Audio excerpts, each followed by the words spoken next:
Hi friends, দেখো আমাদের biology পরীক্ষা। আমাদের বললাম এই কারণে, দেখো মেয়ে যে পড়ে যাচ্ছে, মেয়ের সাথে সাথে আমিও বসে রয়েছি। এই দেখো মেয়ে হাতটাই মতো আঁকলো। ভাবলাম তোমাদের সাথে একটু শেয়ার করি, পরীক্ষায় কি পারবে জানি না। এখন তো এই যে আমি আঁকতে দিলাম, তো না দেখে এই যে করেছে। তো দেখো কেমন হয়েছে। কোথাও কোনো ভুল থাকলে তোমরা কেউ যদি গাইড করতে পারো অবশ্যই বলে দিও।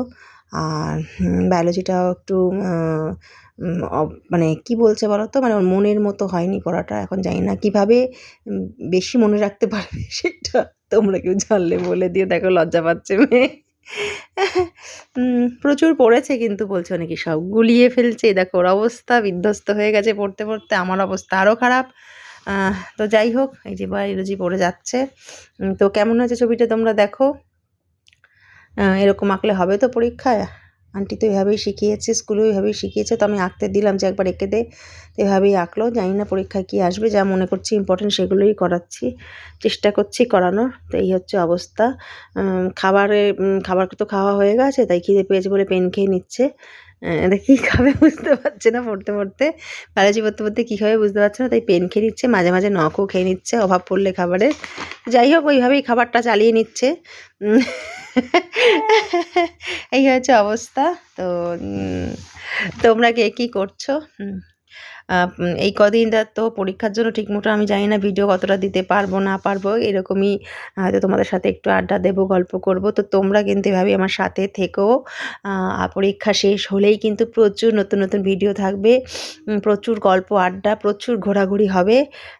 তো পরীক্ষা অবধি তোমরা একটু আমার সাথে থেকো, যাতে আমার এই আগের ভিডিওগুলো বারে বারে দেখো আর আমাকে মনে করো। আর আমি নিশ্চয়ই তোমাদের সাথে সারাদিনে একবার কথা বলবো, গল্প করবো। তোমাদের সাথে কথা না বললে আমার দিন একদমই ভালো যায় না।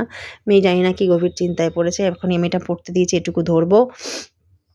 তো তাই জন্য এই অবস্থায় মনে করছে। তো হাতটা আমি তো ঠিকঠাকই দেখছি, জানি না তোমরা কীরকম দেখছো। এটা এখন আঁকতে দিলাম, এঁকে দিল। কি হাতের লেখা কি জঘন্য করে ফেলেছে দেখো। এত লিখতে হচ্ছে বলে জঘন্য জঘন্য করে লিখছে। এইটা এখন এইমাত্র দিলাম জাস্ট, আর এই যে টুকে দিয়েছি করবে এইগুলো।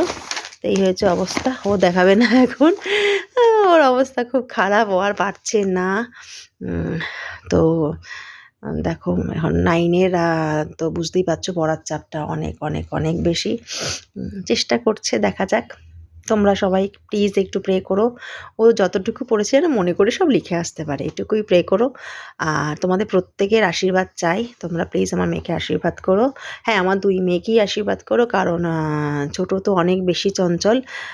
তো বড় তবু মাথা ঠান্ডা করে সবটা করতে পারে, ছোটোরও বেশি চঞ্চল। তো তোমরা এভাবেই সাথে থেকো, প্রত্যেকের ভালোবাসার অপেক্ষায় কিন্তু আমি সবসময় থাকি। জানি তোমরা পাশে থাকবে, তবুও তোমাদের কাছে রিকোয়েস্ট থাকলো পাশে থেকো, এভাবেই সাথে থেকো। চলো টাটা।